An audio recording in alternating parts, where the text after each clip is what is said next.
Bitcoin முதலீட்டாளர்களே கொஞ்சம் உஷாரா இருங்க.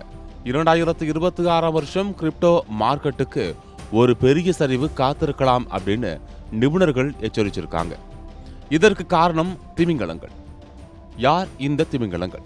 கிரிப்டோ உலகத்துல ஆயிரக்கணக்கில் பிட்காயின் வைத்திருக்கக்கூடிய பெரிய பெரிய பணக்கார முதலீட்டாளர்களை தான் வேல்ஸ், அதாவது திமிங்கலன்னு சொல்வாங்க.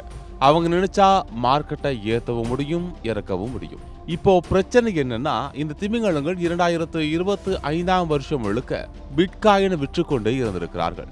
அலிசார்ட்ஸ் என்ற நிபுணர் வெளியிட்ட தகவலின்படி கடந்த ஒரு வருஷத்துல மட்டும் சுமார் 1,61,294 பிட்காயின்கள் விற்கப்பட்டுள்ளன. இதன் மதிப்பு எவ்வளவு தெரியுமா? கிட்டத்தட்ட $15 மில்லியன். இந்திய மதிப்பில் சுமார் 1,20,000 கோடி ரூபாய். பொதுவாக மார்க்கெட் விலை ரொம்ப குறைய போகுதுன்னு தெரிஞ்சாதான் இந்த திமிங்கலங்கள் இப்படி மொத்தமா விற்பாங்க. விலை உச்சத்துல இருக்கும் போது வித்துட்டு தப்பிச்சிடலாம் அப்படிங்கிறது அவங்க பிளான்.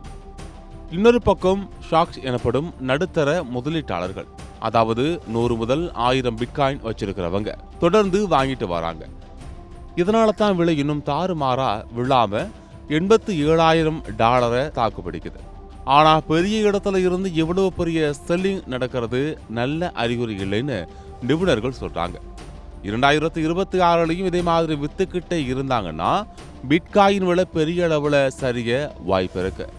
இருந்தாலும் திமிங்கலங்கள் கிட்ட இன்னும் 20 லட்சம் பிட்காயின்கள் வரைக்கும் இருக்கு. அவங்க அடுத்து என்ன முடிவு எடுக்கிறாங்க என்பதை பொறுத்து தான் பிட்காயினோட எதிர்காலமே இருக்கு. ஸோ இப்போதைக்கு புதுசா முதலீடு பண்றவங்க கொஞ்சம் பார்த்து யோசிச்சு முதலீடு பண்ணுங்க. இதை பத்தின உங்களுடைய கருத்துக்களை கீழே மறக்காம கமெண்ட்ஸ்ல பதிவு பண்ணுங்க.